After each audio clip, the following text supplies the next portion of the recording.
happening with an American workforce and American innovation across this country. This is America building back better than ever and creating jobs. And it happens in communities just like Fridley. So thank you all for being out here. Thanks for believing. Thanks for understanding that what we do collectively together can make an impact in people's lives. And I know I don't have to tell that to your great mayor of Fridley, Mayor Lund.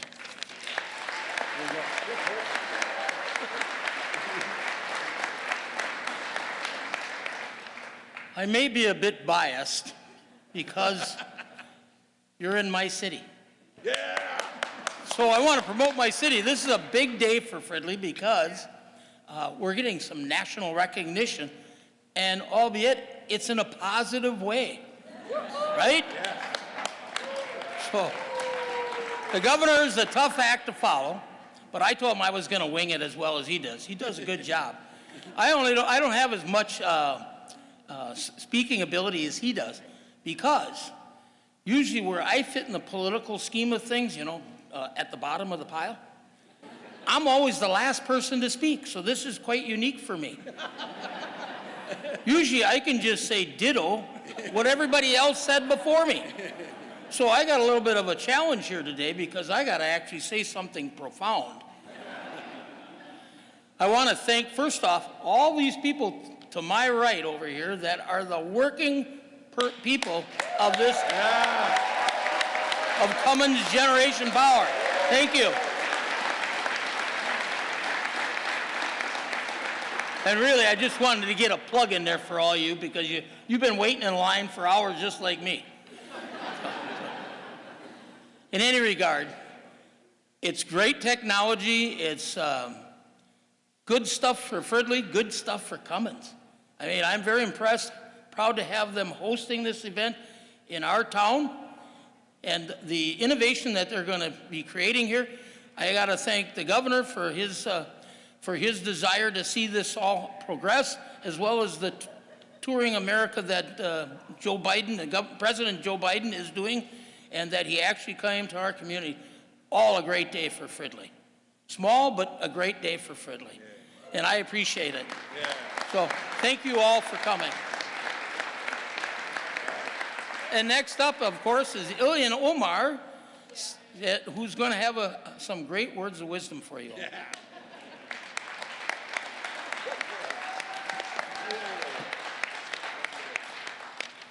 It turns out there's a reason we should always wear our heels.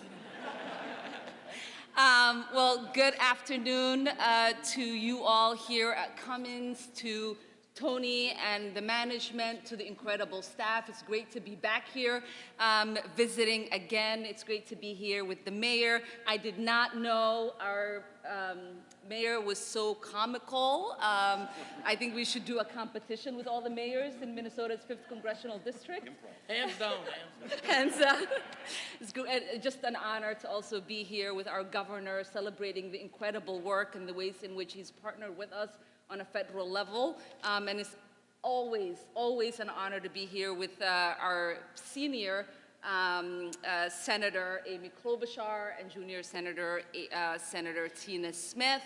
And it is an honor to have the ability to welcome President Biden to Minnesota's 5th Congressional District today. We are proud to be part of your Investing in America tour to highlight the investments your administration is making to address the climate crisis and everything that we are doing here in Minnesota as well. As you've probably learned by now, Mr. President, here in Minnesota's 5th, the weather might be cold, but the people have warm hearts. For those of you who didn't know, this Cummins factory right here in Fridley is the first electrolyzer manufacturing facility in the United States. Yeah.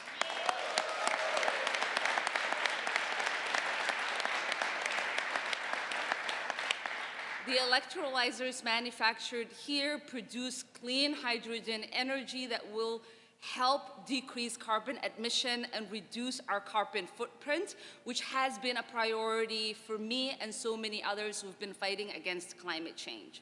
Cummins now employs a diverse staff of over 1,000 people here in Minnesota's 5th Congressional District, and the Cummins Advocating for Racial Equity program helps support Black-owned businesses and mobilize mobile grocery markets throughout Minnesota's 5th Congressional District.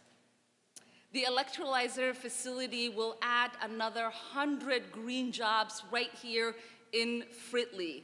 That's what investing in America and its future looks like.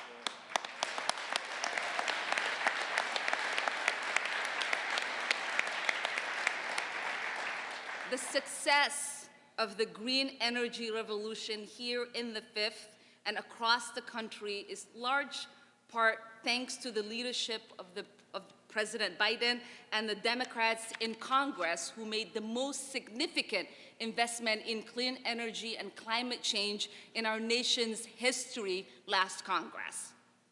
Across my district, we have helped establish a new era of American innovation and ingenuity to create good-paying jobs and confront the existential threat of the climate change. Since President Biden took office, we have been able to add 185,000 jobs across Minnesota. 120,000 new businesses have also been created, and the president's efforts have spurred over $2 billion in private investments. Yeah.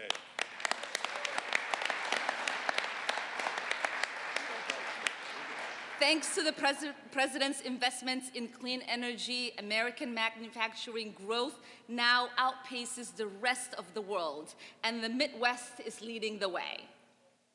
If we're going to truly address the climate crisis, it's going to take bold action, bold investments in clean energy future. And that is what we are doing right here in Minnesota. I want to thank the president again for his partnership, for his leadership, and for his dedication. And now it is my honor to welcome Senator Tina Smith. Thank you, Congresswoman.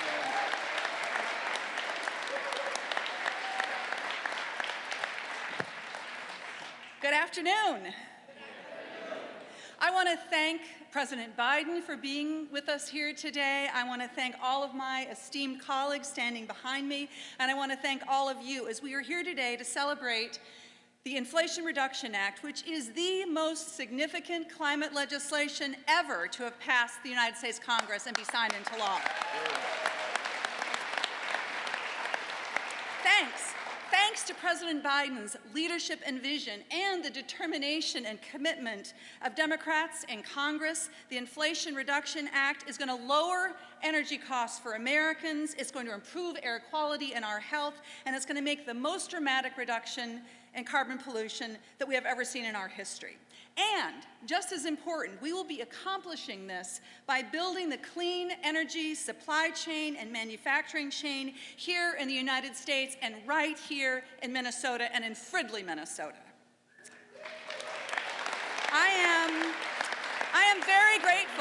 am very grateful for the tenacious effort of the Biden-Harris team to get this new law up and running fast. And President Biden has been clear. We need to move fast and we need to deliver results for Americans. And that is what the President is here to talk about today at Cummins.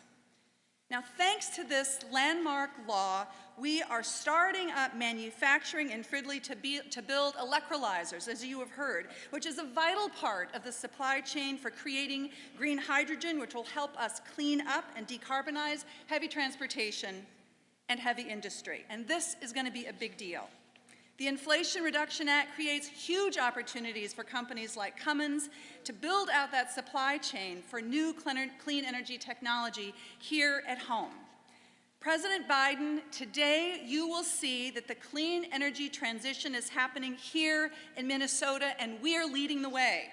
Thanks to Governor Walz and Lieutenant Governor Flanagan and the Minnesota State Legislature, many of whom are here today, we passed landmark legislation to put Minnesota on the path to 100% clean energy by 2040. Woo! So,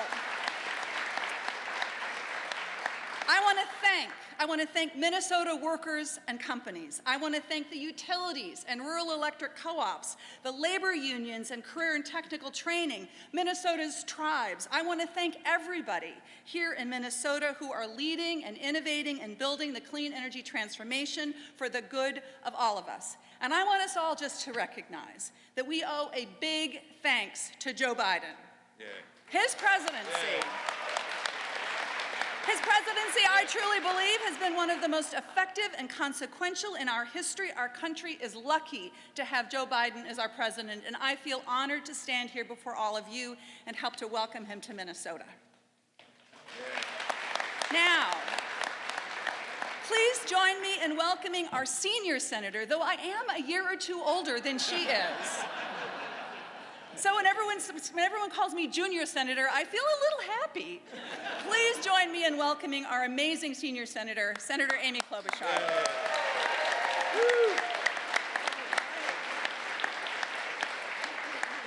Well, thank you, Junior.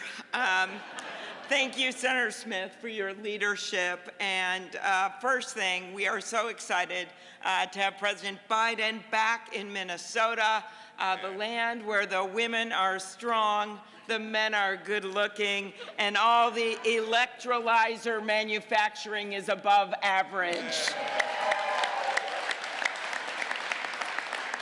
We thank the President for doing so much to make sure that good-paying jobs of the future are based right here in Minnesota, and yes, Mayor Lund, right here in Fridley. Now, we know the President chose to come to our state today because of the weather.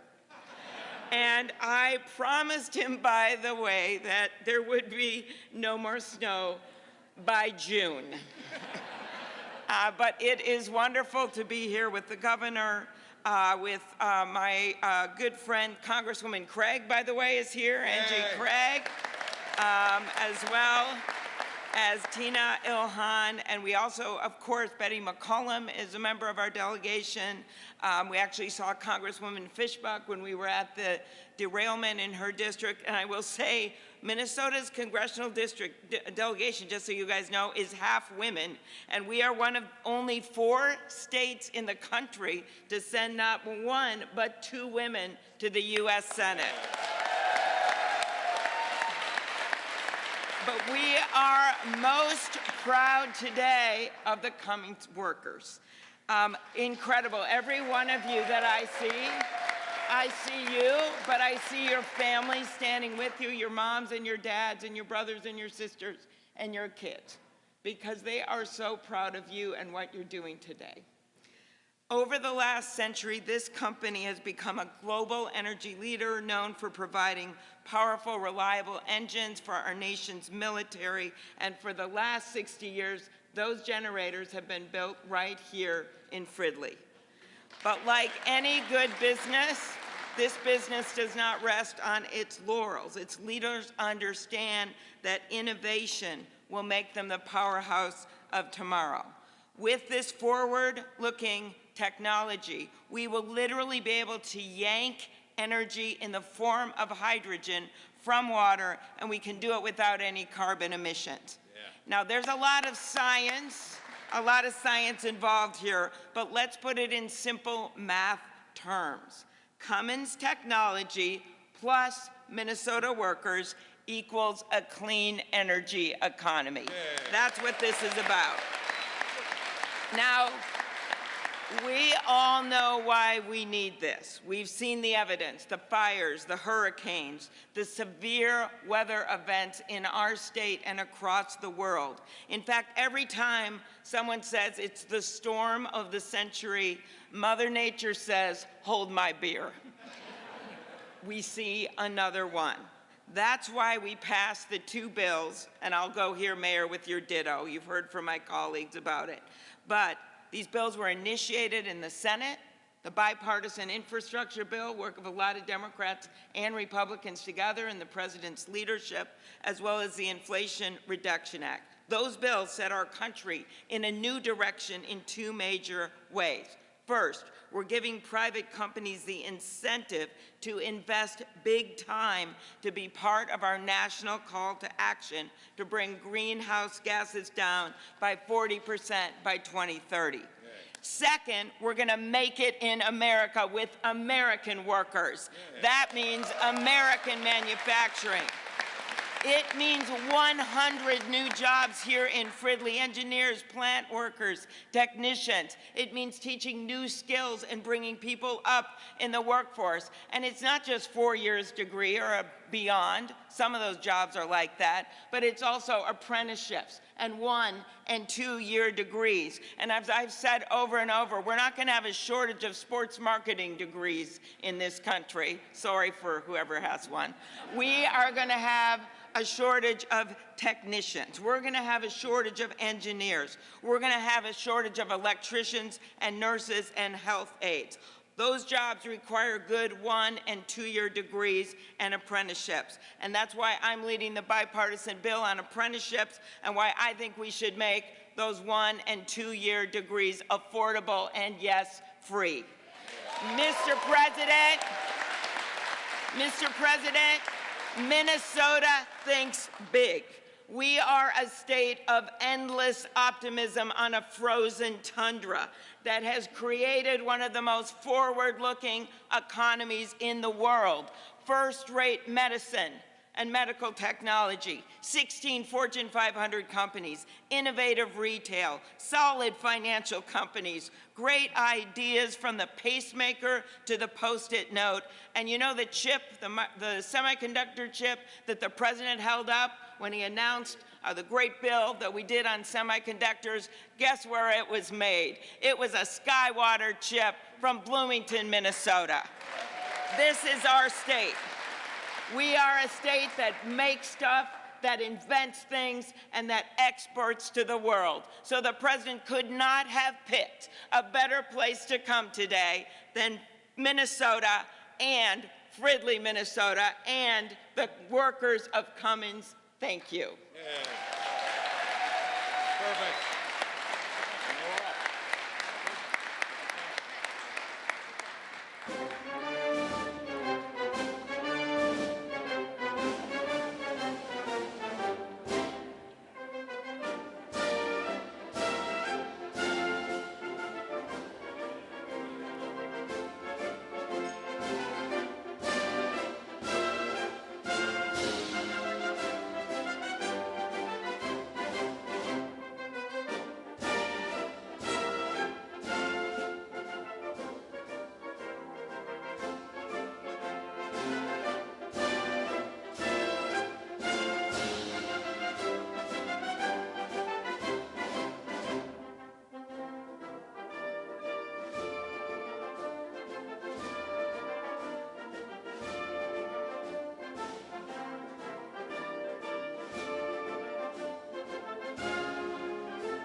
Ladies and gentlemen, please welcome Cummins Training Coordinator for Operations, Brandon Moore.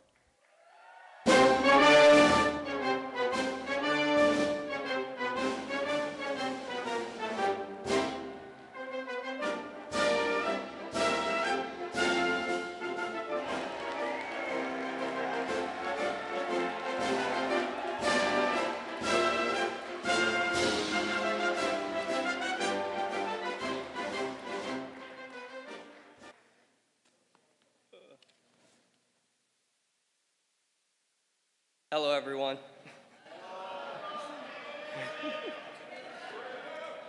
I'm Brandon Moore. I was born and raised in Minneapolis. Yes. Many of you know me as the training lead here at Cummins, and today I am proud to represent over 1,000 people that work at this facility. In my free time, I ride motorcycles and I hang out with my blended family of 7 kids. I started at Cummins because one of my friends suggested that I apply. First, I worked as a temporary assembly line worker for 2 months before being hired on full-time. I moved up the ranks, and now I'm the training lead of the plant.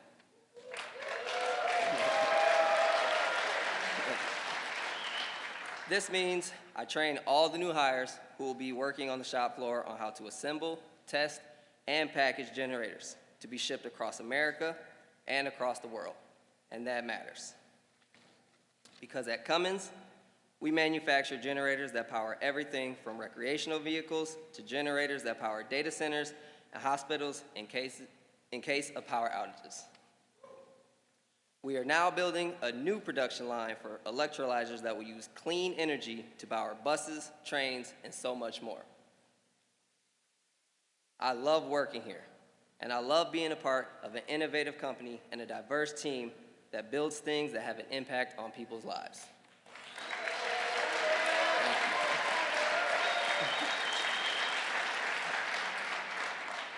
I am proud of the job I get to do every day, a job that allows me to provide for my family and save for my future.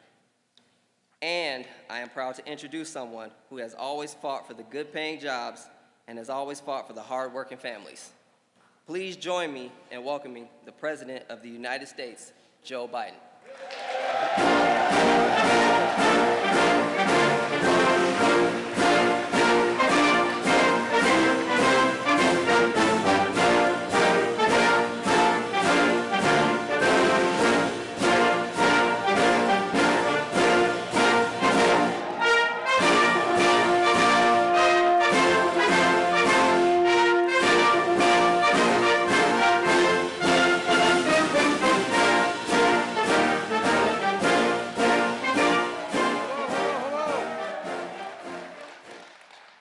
Please have a seat if you have one. As the governor's heard me say before, when I first became president, I was at a major event, and I said, everybody have a seat. And the press wrote, he's not so dumb, he didn't even know there were no seats. Anyway, I'm glad you have seats to sit in because you've been standing a long time. Folks, I want to thank Brandon for that introduction. And Mayor Scott Lund, thank you for the passport into the city. I promise I'll not abuse it. And the mayors of the Twin Cities are here as well. Jacob Fry from Minneapolis, where are you, Jacob? He was here. I guess he knew I was going to speak. And Melvin Carter, St. Paul. Look, thank you for joining us. And Governor Walsh, you and I have been working together for a while, man. You're the champion for Minnesota. You really are. Thank you for being here today. And thank you for your friendship. Minnesota's 2 outstanding senators, Amy Klobuchar, who is, by the way, in the Biden family, there's no woman as old as any man. So I think I know she has to be 30 to be a senator, but an incredible partner to me and who successfully helped lead the fight to lower the price of prescription drugs, which is a gigantic accomplishment. Together with Tina Smith, your other great senator. They work every day to reduce the cost to American families, safeguard basic rights, and bring manufacturing jobs back to Minnesota. You know, Congresswoman Omar, I want to thank you for being here. You never stop working to level the playing field for everybody. And you make sure no child goes hungry. And by the way, when I introduced this legislation, and she got very mad at me, because I had introduced first a Build Back Better proposal, which we end up getting anyway. But she was kind of mad at me. But you love me again, right? Yes. All right. Okay. Well, that's basically with her husband sitting next to her too. Angie, where's Angie? There you are. Angie, thank you for being here as well. Advocate for making prescription drugs and everyday cost affordable for all of you people out there. And, you know, I want to thank Tony and everyone at Cummins to celebrate the investment you're making in clean energy manufacturing, good paying jobs, and American innovation. You know, I've asked most of the CEOs that I've come in contact with, and most of them I've met with Fortune 500, and I asked them the question repeatedly. When the United States government makes considerable resources available for new industries, what does that do to businesses? Does it dissuade them or encourage them? And the answer every single time is it encourages them to get into business. It encourages investment. Federal investment attracts private investment. It creates jobs and industries, and it demonstrates we're all in this together. And that's what today's all about. I'm here to talk about what we're doing to invest in America, invest in Minnesota, and the progress we've made in building an economy from the middle out and the bottom up. Because when it comes from the top down, my dad's kitchen table, not much dropped on that kitchen table from the top down. But when you build it the other way, everyone does well, and the wealthy do very well as well. So we don't have to worry about them. We're not hurting anybody. The progress we've made creating strong, sustainable economic growth has been real. We passed the American Rescue Plan, the most aggressive economic recovery since Franklin Delano Roosevelt. We passed the bipartisan infrastructure law, the most substantial investment since President Eisenhower invested in the interstate highway system. Bridges, roads, ports, airports, clean water, high-speed internet. And the CHIPS and Science Act, which we didn't get the other team to join very much, but the most significant investment in manufacturing and research and development in American history.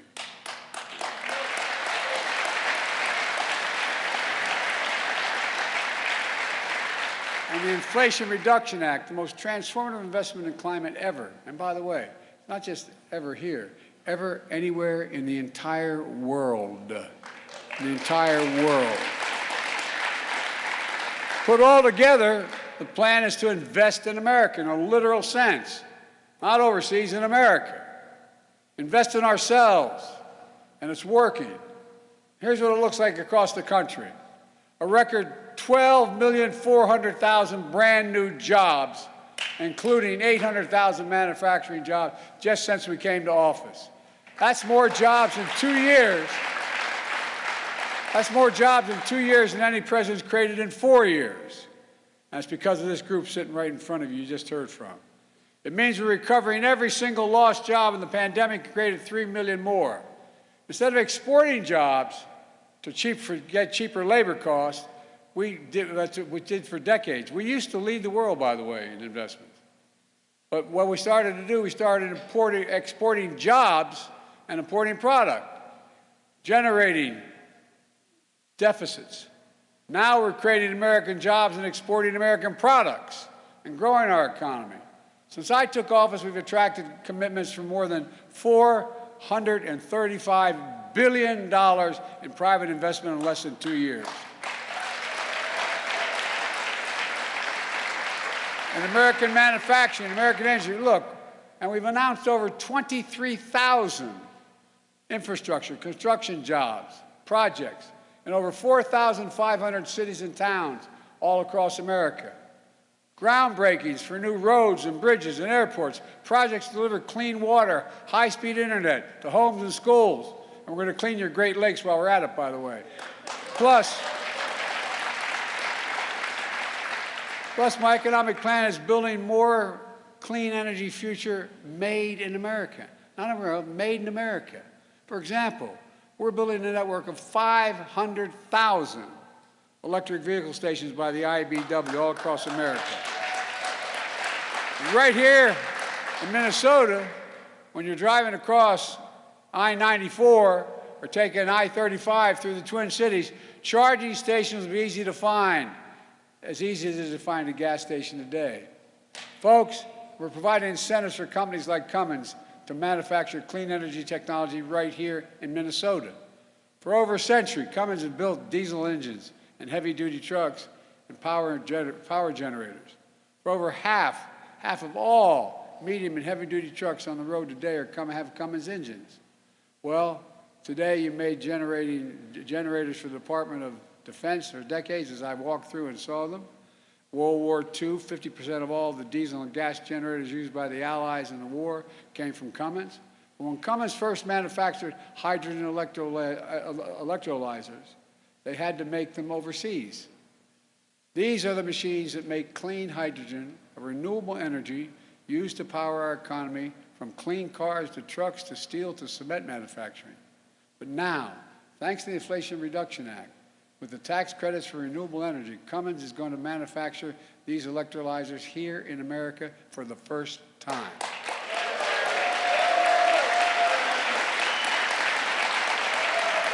And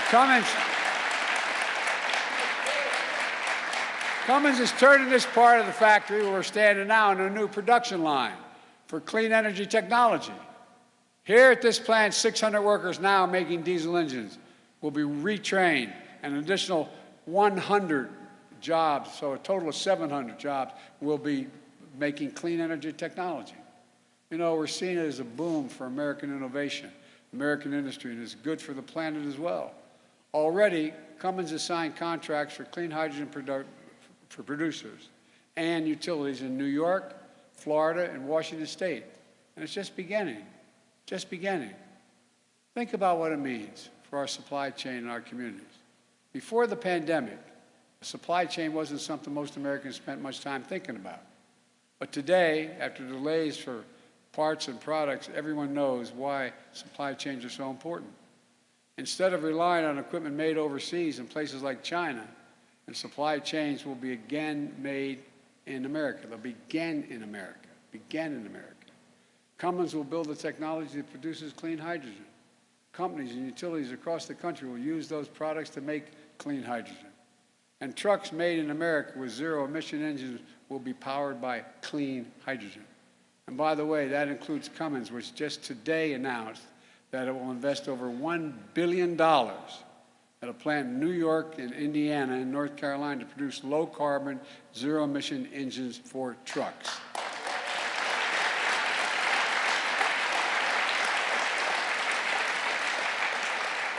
And the point here is it's all made in America rather than overseas. It's a game changer. And folks, where is it written that America can't once again be the manufacturing capital of the world? Where is that written? We used to be. Well, we're telling a different story here at Cummins and over at Becker, where Xcel Energy is investing $600 million to build the largest solar farm in the state. Plus, we're building a solar storage facility at that site with innovative batteries made in West Virginia. Since I took office, companies have announced over $2 billion in major manufacturing investments in Minnesota alone, just Minnesota. And we're bringing other key parts of the supply chain back to America, like semiconductors, which you just heard about. These are the small chips, computer chips, about the size of the tip of my little finger, that affect everything in our lives, from our cell phones, automobiles, refrigerators, so much more. America invented these chips. We invented them. We made them smaller, we made them faster, we made them more powerful. But then something happened about 4 or 5 decades ago. American manufacturing, the backbone of our economy, got hollowed out. Companies moved jobs overseas. We used to produce up to 40% of the world's chips, but today we're down to producing 10% of the world's chips. Despite our leading the world in research and design for these new technologies. Why does this matter? Well, we saw it during the pandemic. When the global economy came to a halt, overseas factories that make these chips shut down, driving up costs for American families, families all over, but American families. 1/3 of the core inflation in the year 2021 was because of the high price of new automobiles. Every new vehicle that's built needs about 3,000 chips per vehicle. During the pandemic, auto companies couldn't get enough chips. Prices went up because cars were in short supply. And companies like Cummins felt the shortage as well. Your CEO told me herself that many of your products do not run without semiconductors. Now we're turning things around in a big way. All over the country, semiconductor countries are investing hundreds of billions of dollars, over $300 billion, a record amount of money to bring chip production back home. In Ohio, and I visited these facilities. In Ohio, I recall what I call a field of dreams, 20 miles outside of Columbia. Intel's committed $20 billion to build 3 new fabs there. New York, IBM has committed $20 billion to build chips in Poughkeepsie, New York. And Micron has committed $20 billion to build in Syracuse and is committed, if that goes, to do another $100 billion. In Arizona, TSMC has committed $40 billion. Altogether, these investments are going to create tens of thousands of good-paying jobs. Jobs in both construction and in the operating fabs, the factories. They're about the size of 4 football fields. Jobs that can pay an average of $130,000, this is the average now, $130,000 a year working those fabs. You know the good news is? You don't need a college degree. You don't need a college degree. It matters. Here in Minnesota, Governor Walz and members of his legislature are working to invest $500 million in matching funds for semiconductors and biomanufacturing to go along with our federal investment. Plus, your governor signed a historic law to deliver 100% carbon pollution-free electricity across the state, as one of the senators mentioned, across Minnesota by 2040. By 2040.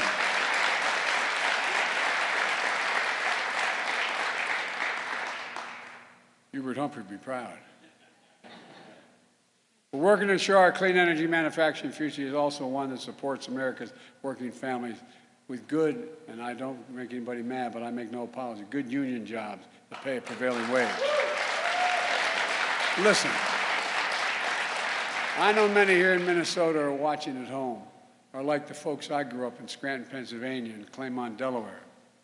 You feel left out, left behind in an economy that's rapidly changing. I get it. I get it. But hear me well. We're going to leave no one behind. We're going to make sure all American workers with college degrees, without college degrees, are prepared to compete with anyone in the world in the next remainder of this century. We're working with companies, community colleges, technical schools, union-led registered apprenticeships, training programs to make sure this happens.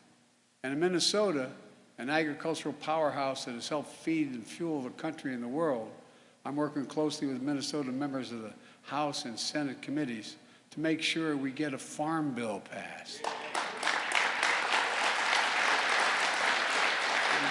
And by the way, as the Secretary of Agriculture told me a long time ago, the first completely clean energy technology is going to come from farming, because what you're doing, and I won't get into all that now, but it's important. It's a big deal. And it's not just clean energy manufacturing. We're investing $2.7 billion in over 180 infrastructure projects just in Minnesota.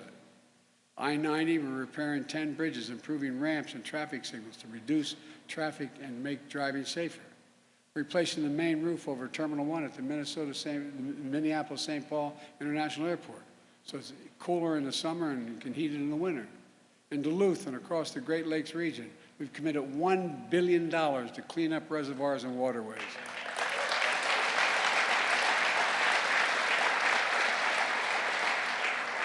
And already nearly 200,000 Minnesota families now have affordable high-speed internet they didn't have 2 years ago because of the infrastructure law. And these investments mean, by the way, you moms and dads who didn't have that internet available to you, next time your kid has to do homework online, you don't have to pull up in front of a McDonald's and work off their power. I'm not joking. All these investments mean that now if you grow up in Minnesota, or you go to a school in Minnesota, you can stay in Minnesota. The Midwest is coming back screaming. Good jobs. You can raise a family on. You don't have to hear your son or daughter say, Mom, I love it here, but there's no work for me. I got to leave. None of this is happening by accident. It's not just happening in Minnesota. It's all part of my agenda to invest in America, American jobs, American innovation, pride in our country. The word my dad most often used is every worker deserves to be treated with dignity, and their families looking for that as well. Folks, and by the way, we can afford everything I just explained and reduce the deficit by asking, by the way, we have about 1,000 billionaires now in America. You know the average tax rate they pay in taxes? 3%, T-H-R-E-E. You know what paid for all this? You've heard me talk a lot about the fact that there were 55 Fortune 500 companies that made $40 billion, didn't pay a single penny in taxes. We did an awful thing. They're paying 15% now. But it paid for everything. Well, anybody who thinks the tax system is fair, raise your hand. All right. We found one millionaire right over there. She's not married. Propose to her quickly. Look, guys, the wealthiest Americans, the biggest corporations, and I come from the corporate capital of the world. Delaware has more corporations incorporated in the state than every other state in the United States of America combined. And I'm a Democrat, and I won 7 times for the Senate in that state. It's just paying your fair share and cutting the subsidies for specialists. Why are we subsidizing oil companies? Why are we, anyway. Under my plan, nobody earning, this was a commitment I made when I started, and I've kept it, and I'll keep it as long as I'm here. No one making less than $400,000 a year is going to pay 1 single penny extra in federal taxes, not one. And for example, because the law that I worked on for decades and got signed into law last year, with the help of your congressional delegation, took on Big Pharma. Now look, we pay the highest prescription drug prices of any nation in the world. You're shaking your head no, Jack, but I'm telling you it's true. Any nation in the world. Well, guess what? Down over at the Veterans Department, they can negotiate the prices they're going to pay for the drugs that they're going to supply for our military in need, because it's a big market. Well, guess what? We've been trying for years and years to make sure that Medicare could negotiate with the drug companies. Well, Medicare finally has the power to negotiate lower drug prices. And with lower drug prices, you know what it's going to do? It's going to save the taxpayers $160 billion a year. Save them. You know why? How many of you know anyone who needs insulin because they have type 1? Well, you were paying, but it'd be $400 to $600 a year, a month for it, depending on where you're from. Now, because of these folks in front of me here, you don't have to pay more than $35.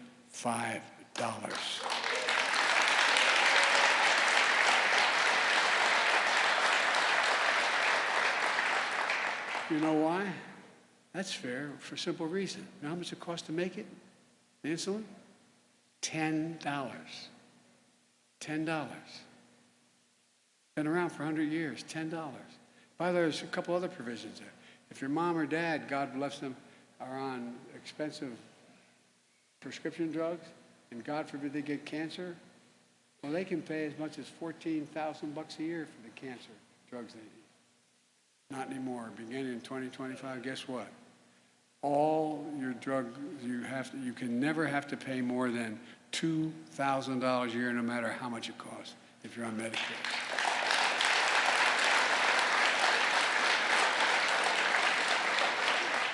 Because Big Pharma can no longer rip us off by charging exorbitant prices for prescription drugs. In my first 2 years in office, we brought down the deficit. All this, now you hear some of my friends saying Biden's really causing great deficits. I cut the deficit over 2 years by $1.7 trillion, more than any president has in the history of the United States of America. And by the way, the last guy who had this job, he increased it by $2 trillion, the deficit. Look, my budget the budget I've introduced now reduces the deficit by nearly $3 trillion over the next 10 years. But folks, unfortunately, this is not your father's Republican Party. I have gotten, no reason why you should know anything about me, but I've gotten on well with my Republican colleagues over the years, for real. Good relationships. But this ain't your father's Republican Party. This is what I call the mega Republicans. The MAGA Republicans in Congress threaten to undo all this progress. They're putting our economy in jeopardy by threatening to refuse to pay America's bills that took 200 years to accumulate now, by the way. Not this year's, last year's, 200 years. They said they're not going to pay the bill, which would, for the first time, America would default on its debt, which would throw us not only in recession, but would be a disaster for the economy internationally. They want to cut taxes, cut more taxes for the very large corporations. They want the power we just gave to Medicare to negotiate lower drug prices. They call it a huge giveaway, and they want to eliminate it. They want to. I mean, you just turn on the television, you hear them talk. Well, turn on some channels like Fox, you'll hear them talk. Big Pharma increased the deficit, the cost of the taxpayers by another $2 billion. Look, based on what we know so far, their plans would explode the deficit, increasing it by more than $3 trillion in the next 10 years. And they also want to cut the investments in clean energy manufacturing and encourage companies to expand and create jobs here. Look, you know, as I said, this clean energy proposal we have, it's $368 billion. Seems like our Republican friends want to cede clean energy future to China, make us dependent on overseas supply chains, export jobs overseas, and weaken our energy security. The MAGA Republicans in Congress also want to cut the CHIPS and Science Act, stripping our investments for the next generation of science and technology, from biomanufacturing to quantum computing. Take away, get rid of it. That would mean ceding the future of innovation and technology to China. Well, I've got news for my MAGA Republican friends. Not on my watch. Not on my watch.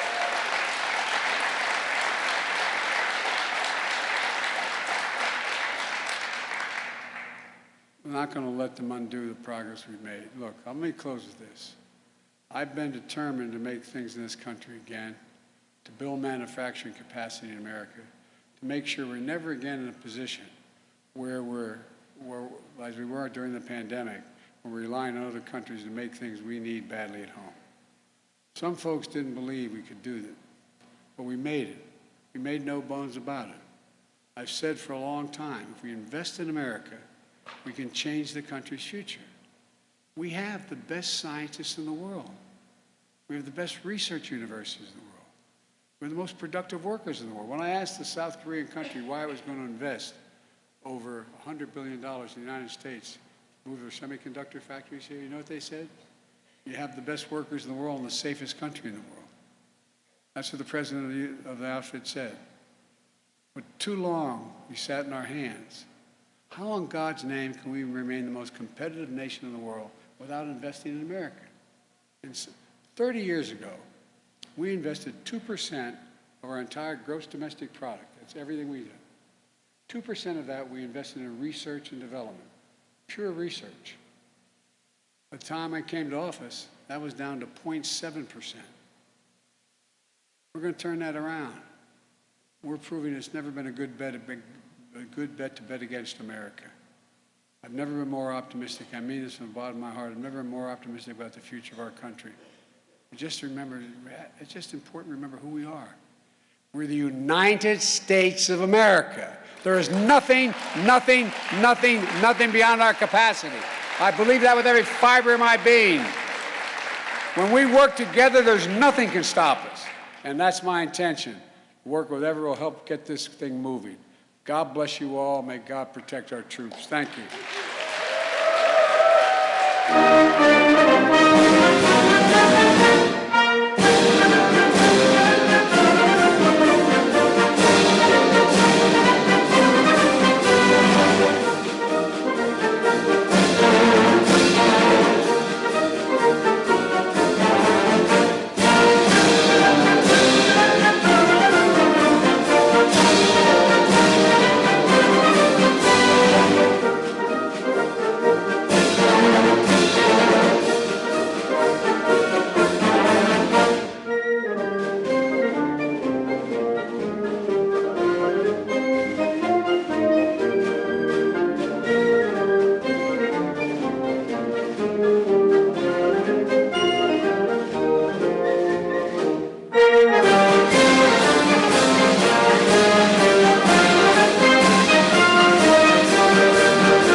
you.